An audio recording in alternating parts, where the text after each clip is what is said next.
Hello, fifth graders. It is me, Mrs. Casilio, your virtual teacher, and I'm excited to be here with you this week for week 8, lesson 34.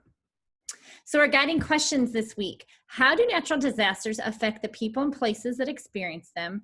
And how can we prepare for a natural disaster?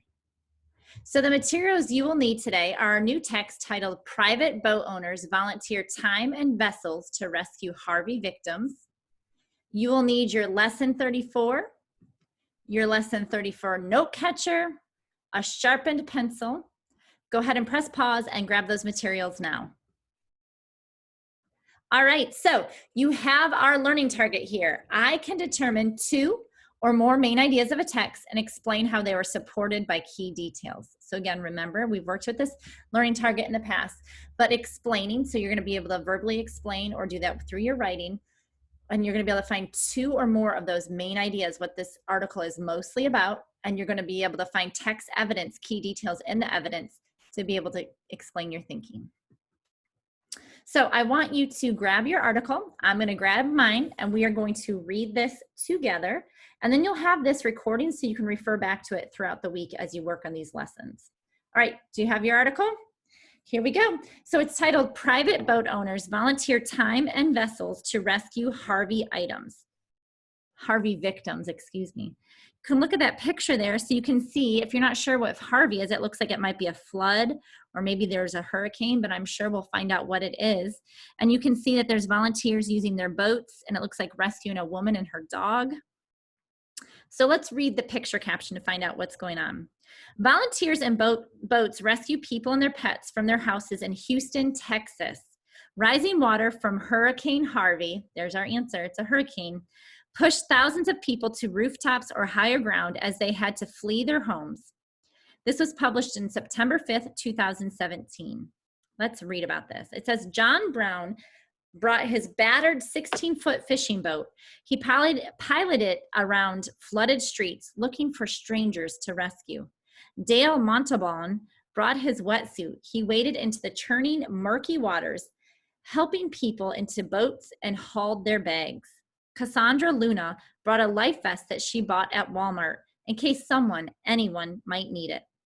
Oh, and then we see a little graphic, and it says, how much rain did Harvey bring? Let's read the top of the graphic. It says, Hurricane Harvey was the biggest hurricane to hit the U.S. in more than 10 years. It dumped a huge amount of rain around Houston, Texas. It is so hard to imagine how much rain Harvey brought. These numbers may help you to understand the strength of the storm. So in that first little caption, you can see that man swimming. It says 20 trillion gallons. This is how much rain fell in the Houston area in Texas. It's enough water to fill about 30 million Olympic-sized swimming pools. Wow. All right, the next little graphic, it says 51.88 inches. This is how much rain fell in Cedar Bayou, Texas in fewer than 5 days. This total is over 4 feet of water, and it broke a rainfall record. And the last little graphic there says 50 feet, and we see 3 giraffes stacked on top of each other. It says this is how deep the deepest floodwaters were in the Houston area. 50 feet is about as tall as 3 giraffes stacked up. Wow, those pictures really helped me with my understanding. Okay, let's continue reading. All 3 were among the many, many volunteers who fanned across flooded areas in and around Houston, Texas on Monday. They vowed to stay and help all week as Hurricane Harvey poured more and more rain on the city. Historic floods draw volunteers. No one sent the volunteers to Houston, and no one paid them. In order to help people they had never met, they subjected themselves in pelting rain and dangerous conditions. Officials had warned that the storm would continue to cause destruction in the area.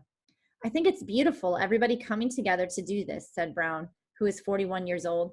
He is a metal worker.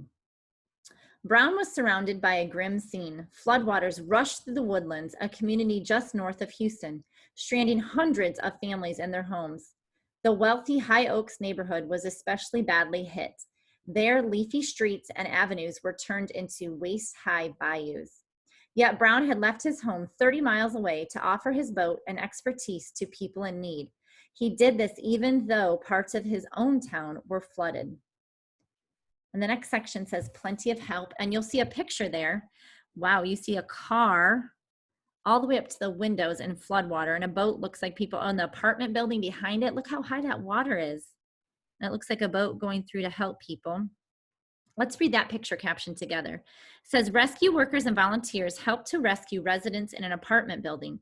It was inundated with water following Hurricane Harvey on August 30th, 2017 in Houston, Texas. Montabell felt the same urgency. He worked for hours surrounded by rising waters to deliver families, property, and pets to relatively dry land, where vehicles carried them to safe shelters.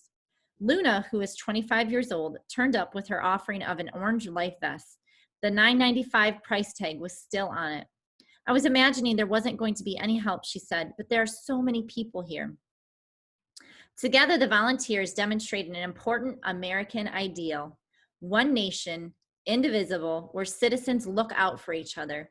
Everyone could see a crisis was happening, and everyone wanted to be part of the response. There was unity among the rescuers and rescued, despite their different races, backgrounds, and income groups. And there was remarkable calm. So we have another image here, and it shows us, so that's a map of Houston, Texas, and the Gulf of Mexico. So that's Texas, and you can see Louisiana. And then you can see it goes from green to yellow to red to dark red to purple and white. And it shows us the rainfall. So you can see there's parts of Texas that had greater than 30 inches, all the way down to 1.5 to 2 inches. So then there's that arrow over to the graphic that at the top says record-breaking rain. Let's read about that. It says the National Weather Service, or the NWS, had to add 2 new colors to its maps to show how much rain fell in Texas. Usually this government group only uses 13 colors for its maps. For Harvey, the NWS had to add 2 new colors, purple and pink. Purple showed 20 to 30 inches of rain. Pink showed more than 30 inches of rain. Wow. Okay, so let's read the next section. It's titled, Privately Owned Boats Lead Rescue Operation. The storm continued to rage across Texas. 20 people died in the storm, and hundreds of thousands were left without power. Much of the landscape was unrecognizable, but the rescue operation in High Oaks unfolded with calmness and flashes of humor. It was all the more amazing because only 2 of the 7 boats that pulled residents to safety belonged to the fire department. Private individuals owned and operated the rest. The private response has been tremendous, said David Polnick, a lieutenant with the Woodlands Fire Department. I've even had to turn help away because there's been so much. Everything's going so good so far. About 100 people have come out. Why do I do this? Brown wondered as he directed his boat past a lamppost and some fallen trees. Well, why not? He had picked up more than 50 people by early afternoon and planned to continue until after dark. One boat returned with an elderly couple, Dora and Ted Perez. Ted was in a wheelchair. Another boat came loaded with dogs. A man named Mario Aguirre used an inflatable pool to transport food and kitchenware through the water. Claire Torres, who is a 29-year-old, climbed out of the boat, cradling an infant. She was smiling. It's all good. We have a place to stay. Another boat, a grandmother arriving holding a newborn baby named Alexia in a blanket. I hear you, Pumpkin, she said. Volunteers worked across the city of Woodlands, offering a helping hand. A family in a black SUV got stuck in a downpour on a major highway and risked being swept away when they were spotted and pulled out by Nick and Jeremy Hicks, brothers who own a tow truck business. Would they be doing any more rescues? You bet, Nick said. It feels good, man. Wow, well, that was a feel-good article all about Hurricane Harvey and how people come together to help. So now that we had a chance to read that article, I want to just give you a moment to think. Think about, what is this article all about? And what did you learn about volunteers and their role in hurricane relief? Take your time, really think about it, look back at the text, look at the images, reread some favorite quotes, and just think about these 2 questions. Press pause, and when you're ready, come on back. Okay, so you had a chance to think. Now I want you to talk. So grab someone and talk to them about, what do you think the main ideas of this article are? Remember, the main ideas are the big ideas the author wants you to take away. What makes you think that? So you're going to find explicit information in the text that supports your thinking about those main ideas. Have a great discussion and come back when you're ready. All right, so are you ready to write? Let's do this. You had a chance to read, to think, to talk. Now let's do the writing. So using your lesson 34 note catcher, record the main ideas and key details. So here you see our lesson 34 note catcher, and you're going to do simply that. You had a chance to talk about your two main ideas and identify those key details. So go ahead and do it here. Do your very best writing and come on over when you're ready.